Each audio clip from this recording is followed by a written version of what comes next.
Possibly the feud of the decade, Letitia James versus Donald Trump. New York Attorney General versus President Donald. So what is happening right now? We're going to go through what the indictments are, what is happening when the tables get completely turned. No. Completely flipped over. Trump is back in power. Is he on a weaponization of the DOJ? Or what's his intentions right now? What could happen to Attorney General Letitia James?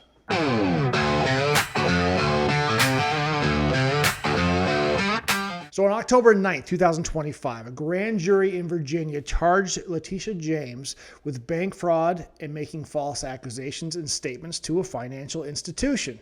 But this isn't just about paperwork gone wrong. It's the latest thing in a 7-year blood feud with President Donald Trump.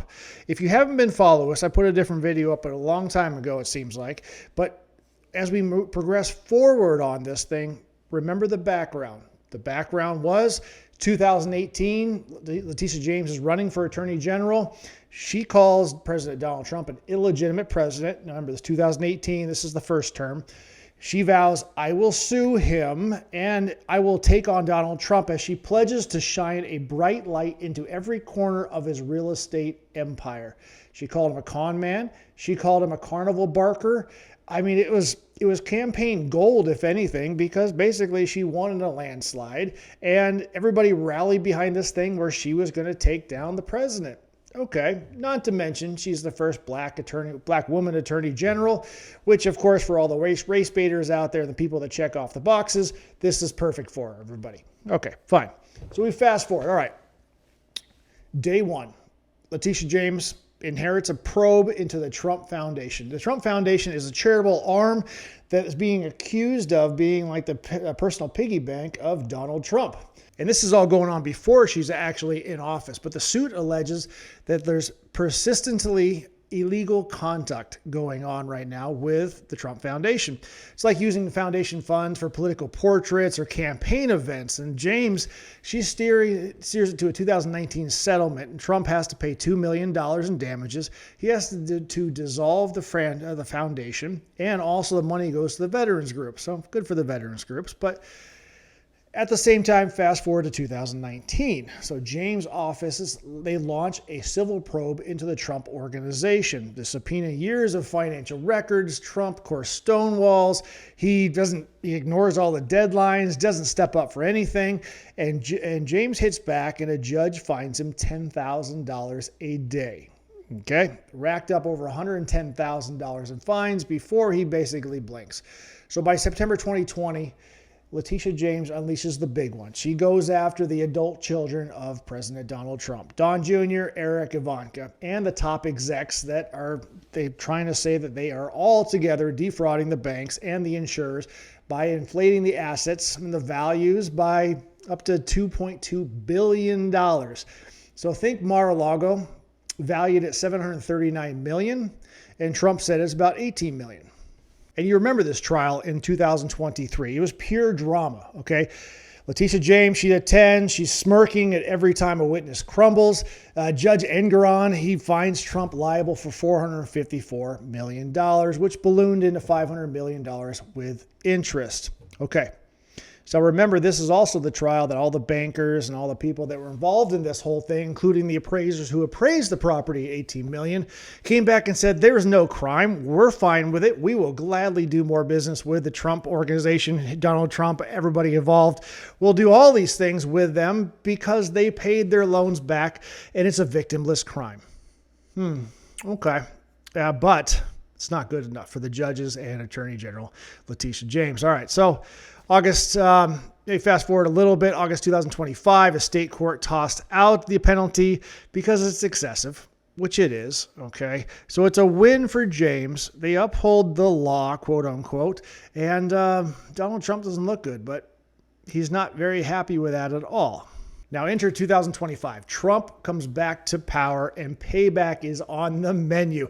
He vows to go after the prosecutors and the people that persecuted him. And who's at the top of that list? Yeah, Letitia James.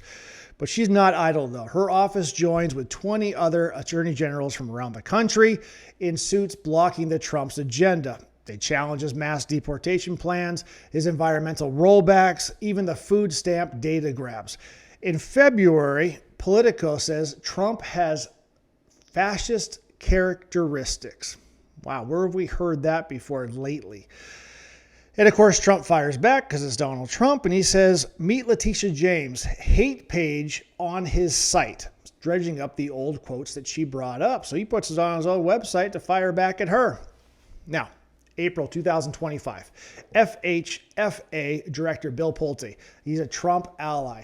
He sends a criminal referral to the Department of Justice alleging James falsified records for government-backed loans on a Brooklyn and a Norfolk property. So 2 properties. A conservative group, America First Legal, piles on with a bar complaint against James. Now, Trump amps this up, of course, on Truth Social, saying justice must be served. Lock up crooked Letitia. Okay, so the DOJ steps in. They start throwing indictments all over the place. Letitia's name is thrown up against the wall so many times. But here is where it kind of gets interesting. And this is what we're just finding out right now. And I look at this. The headline, it reads, Letitia James housing felon in yet another Virginia home. Wow, got my interest. So I'm reading this, going through this. Turns out she has a niece and a grandniece. Okay. And they both live in these properties, each one. So a second home in Virginia that has a niece. She is not only a felon, but she's also an OnlyFans creator, and she resides in this house. And according to the New York Post, Letitia James is now housing a second felon family member at the properties in Virginia. The Post can reveal she and her big sister were partners in crime. So James's grandniece, Kayla Thompson Hairston, she's 20 years old, OnlyFans star with a public X-rated social media presence. She was charged in April of 2024 with lying about her felony criminal record when she tried to buy a gun in Suffolk, Virginia. Oh, okay. She actually tried to buy a gun, background check, hit. Hey, what did it hit for? I wonder what that could possibly be. But according to court documents, Kayla was legally disqualified from owning a firearm due to an August 2020 felony charge for malicious wounding. Malicious wounding. Hey, what is that? The state of Virginia law defines as a crime in which a person shoots, stabs, cuts, or wounds any other person, or by any means causes bodily injury with the intent to maim, disfigure, disable, or kill. End quote. Okay, well, gee, maybe that person shouldn't have a gun. That's probably a good idea. At least she tried to acquire it legally. I give her that. But anyway, yes, that's what's going on with that. So the other one, which we don't know a whole lot about, but is also a fugitive too. So Nakia Thompson is her name. And man, if you're the Attorney General, the top cop of New York, and your 2 family members, your nieces, are felons, all right, anyway, October 9th is a 5-page indictment that's unsealed. The count 1, bank fraud. Okay. The count 2, false statements to a financial institution. And the allegations are, in 2020, Letitia James bought a 3-bedroom house in Norfolk, Virginia for $109,600. On the loan apps, though, with OVM Financial and First Savings Bank, she checks secondary residence, not investment property. So, of course, this gets her a better rate, if you know anything about how to get interest rates. And it would overall save her $18,933 over the life of the loan. And I'm like, all right, 19 grand. Okay, let's just say it's a lot of money. I get it and all that.